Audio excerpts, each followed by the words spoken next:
سورہ شورى آیت نمبر 47۔ اعوذ باللہ من الشیطان الرجیم، بسم اللہ الرحمن الرحیم۔ ہم نے آیت 37 سے ایک بہت خوبصورت جو تلقین پڑھی کہ اللہ تعالیٰ ایمان والوں کو تعارف کراتے ہیں کہ ایمان والے کے اندر کیا خصوصیات ہوتی ہیں۔ 37 آیت سے ہم یہ جو پڑھ رہے تھے، آیت 47 پر آپ اللہ تعالیٰ کا انداز دیکھیے کہ پروردگار نے ہمیں بے انتہا سمجھاتے ہوئے کہا، استجیبوا لربکم، قبول کر لو، جواب دے دو اپنے رب کے احکامات کے لیے، یعنی رسپونڈ کرو، اللہ کی ان باتوں کا جواب دو اپنے عمل سے۔ استجیبوا، جواب دو، اب قبول کرو، لربکم، اپنے رب کے لیے ان تمام احکامات کو، کہ اگر ہم چاہتے ہیں کہ ہم ایمان والے اللہ کے گھر کنسیڈر کیے جائیں تو پھر ان تمام باتوں کو، جو پچھلی باتیں تھیں تقریباً 7 پوائنٹس تھے، 7 سے 9 پوائنٹس ہوں گے، تو جناب پوائنٹ یہ بتایا جا رہا ہے کہ اس قیامت کے دن سے پہلے، اس نتیجے کے دن، رزلٹ کے دن سے پہلے اللہ کی ان تمام باتوں کو قبول کر لو۔ ان یاتی یوم، یہ کہ آئے وہ دن کہ لا مرد لہ من اللہ، جو کہ کوئی گنجائش نہیں ہوگی کہ ہم اللہ کی طرف سے پھر لوٹ سکیں اس دنیا میں اور پھر عمل اپنے پیش کر سکیں۔ تو اس مرنے کے دن سے پہلے، اس قیامت کے دن سے پہلے اللہ کو اپنے اعمال دکھا دو، عمل کر کر دکھا دو۔ ایک تو ہمیں یہ مل رہا ہے کہ دیکھو مرنے سے پہلے یہ باتیں پہلے ماننا ہے، پہلے سمجھنا ہے۔ نمبر 2، ہمیں وہ بھی ایک ٹاپک مل جاتا ہے کہ ایصال ثواب کیا ہوتا ہے۔ جب تک کہ بندہ خود اچھا نہ ہو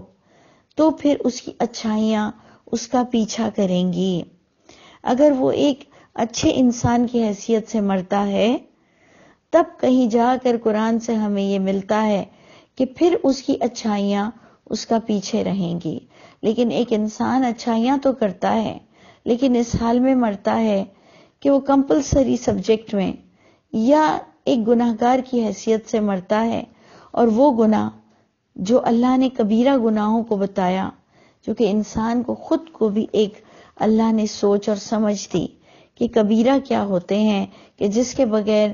وہ اوتھینٹک ڈگری ہم کو پاس ہونے کی نہیں مل سکتی ہے۔ تو اللہ فرماتے ہیں کہ اس دن سے پہلے یہ کام کر لو، یعنی اے انسانوں، تم ان ایصال ثواب کے پیچھے، تم ان صدقہ جاریہ کے پیچھے، تم نیک اولاد کے چھوڑے جانے کا پیچھے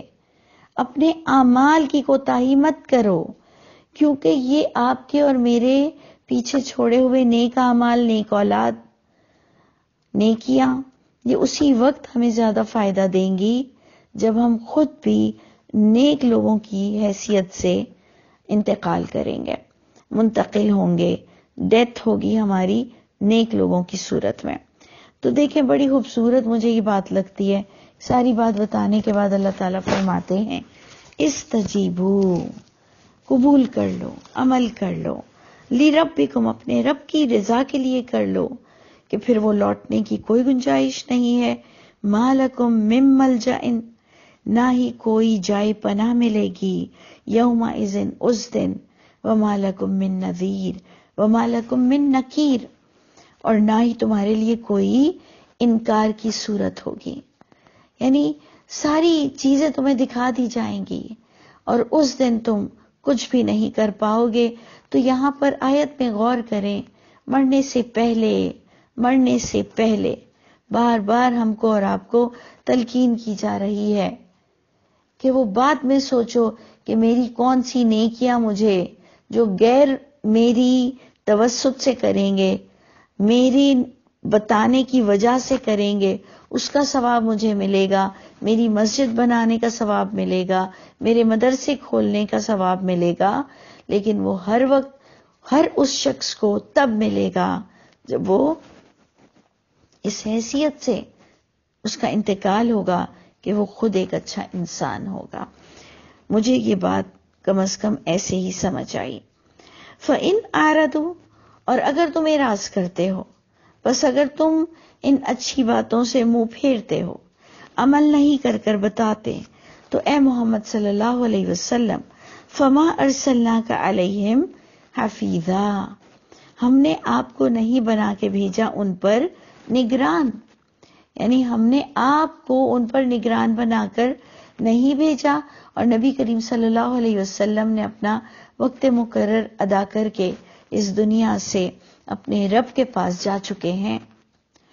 تو پوائنٹ پھر یہی بنا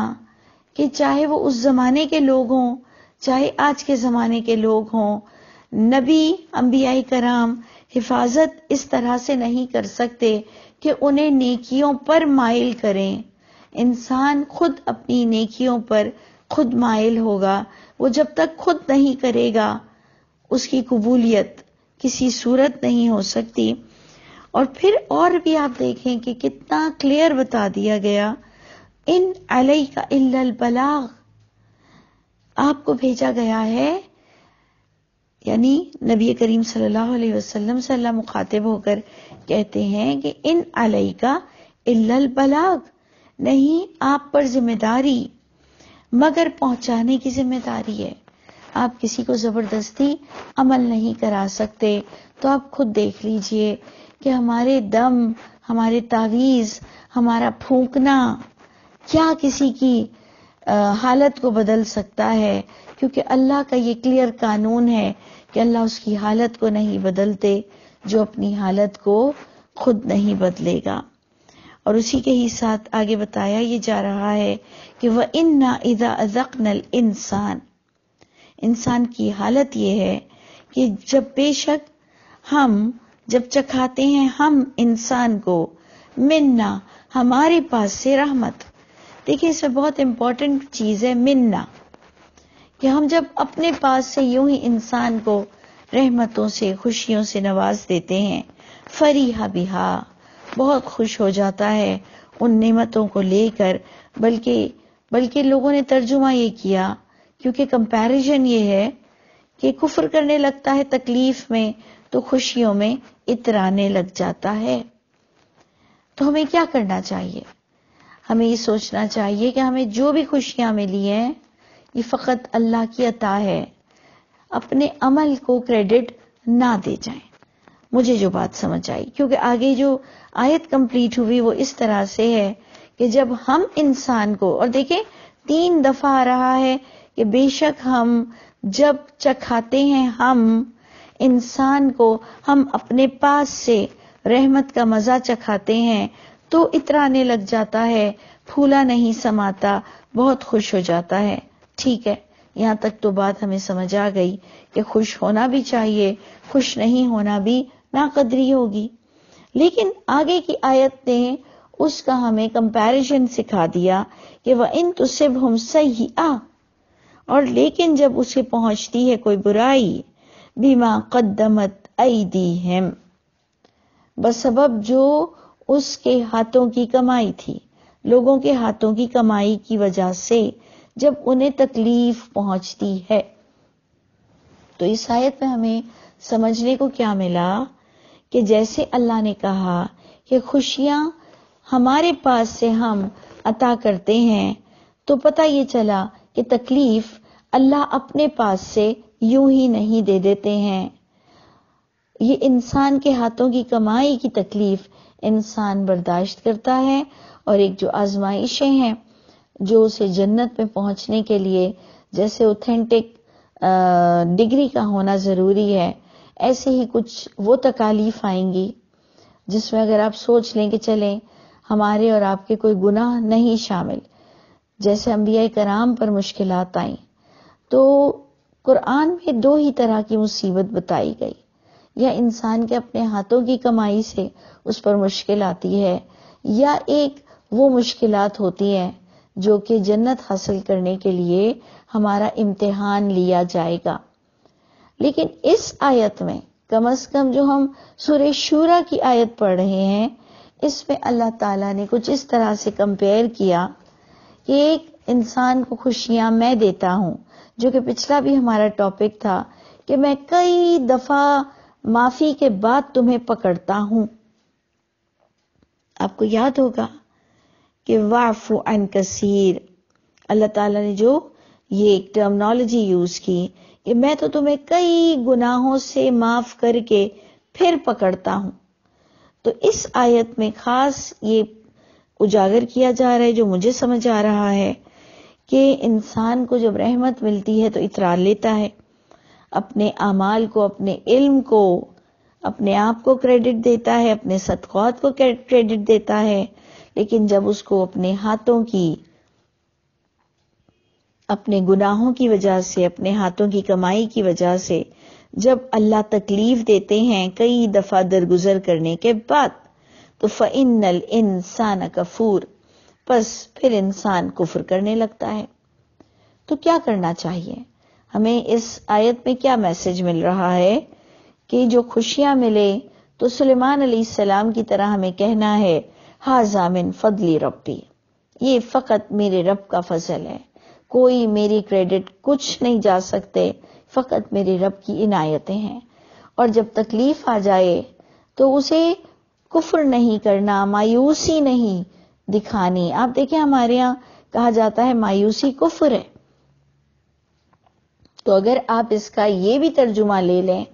کہ جب اس کو اپنے ہاتھوں کی وجہ سے، اپنی کرتوتوں کی وجہ سے تکلیف اٹھانی پڑتی ہے تو اتنا مایوس ہو جاتا ہے کہ جیسے کہ موت آ گئی ہو، کیونکہ موت ہی وہ مایوسی ہے جو کفر کرنے والوں کو لے ڈوبے گی. نہیں تو جب تک ہم زندہ ہیں تو انشاءاللہ مایوس تو نہیں ہونا. اگر تکلیف آ بھی گئی ہے اور پکا پورا 100% ہمیں لگتا ہے ہمارے ہاتھوں کی کمائی ہے، لیکن اگر ہم زندہ ہیں تو ہمیں مایوس تو نہیں ہونا. ہمیں اپنے رب کے آگے آدم علیہ السلام کی طرح معافی مانگنی ہے، یونس علیہ السلام کی طرح معافی مانگنی ہے، اپنے رب کو اچھا بن کر دکھانا ہے.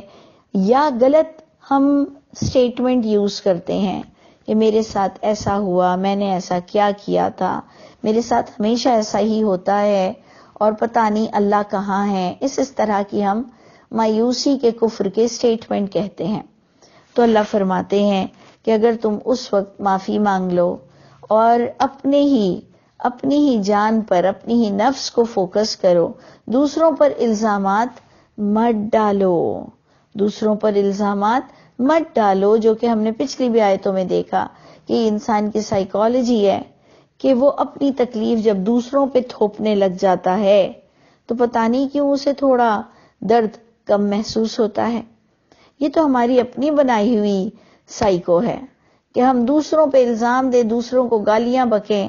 تب جا کر ہمیں تسلی مل جاتی ہے. تو انشاءاللہ ان آیتوں کی روح سے ہم نے جو اچھے لوگوں کی صفت پڑھی ان میں یہ بھی اب ایک صفت آ رہی ہے کہ اے انسان مایوس نہ ہوا کر، اور مرنے سے پہلے تجھے اللہ کو راضی کر کر یہاں سے جانا ہے. اور تکلیف جو تو دیکھتا ہے، جو انسان اپنی تکلیف اپنی زندگی میں دیکھ رہا ہے، تو اسے پہلے تو یہی سمجھنا ہے کہ یہ اس کے ہاتھوں کی کمائی ہے. پھر جا کر وہ کہے گا کہ اگر میں اچھا بھی ہوں تو میرے رب نے اگر مجھے تکلیف دی ہے تو اللہ پھر مجھے آپ کے حساب کے مطابق عمل کرنے والا بنائیے. اور اس کو قرآن کا مطالعہ اپنا بڑھانا پڑے گا کہ تکلیف کے اوقات میں، تکلیف کے دنوں میں ایک اچھا انسان کیا کرتا ہے. تو اللہ تعالی ہم سب کے حامی و ناصر ہوں، ہمیں توفیق عطا فرمائے. اور اسی کے ہی ساتھ ہم اس آیت کو اینڈ کرتے ہیں کہ للہ ملک السماوات والارض، سب کچھ بادشاہت اللہ کے ہاتھ میں ہے. نہ کوئی تمہیں عنایتیں کر سکتا ہے تم پر، اور نہ ہی کوئی تمہیں تکلیف دے سکتا ہے. للہ ملک السماوات والارض،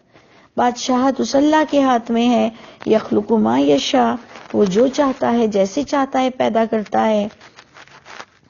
آگے پھر ڈسکس کریں گے، جبکہ یہاں بتایا جا رہا ہے کہ وہ جسے چاہتا ہے بیٹے دیتا ہے اور وہ جسے چاہتا ہے بیٹیاں دیتا ہے. لیکن انشاءاللہ اس کے اندر بھی ہم خاص کس چیز کو فوکس کریں گے، انشاءاللہ پھر ہم آگے ڈسکس کرتے ہیں.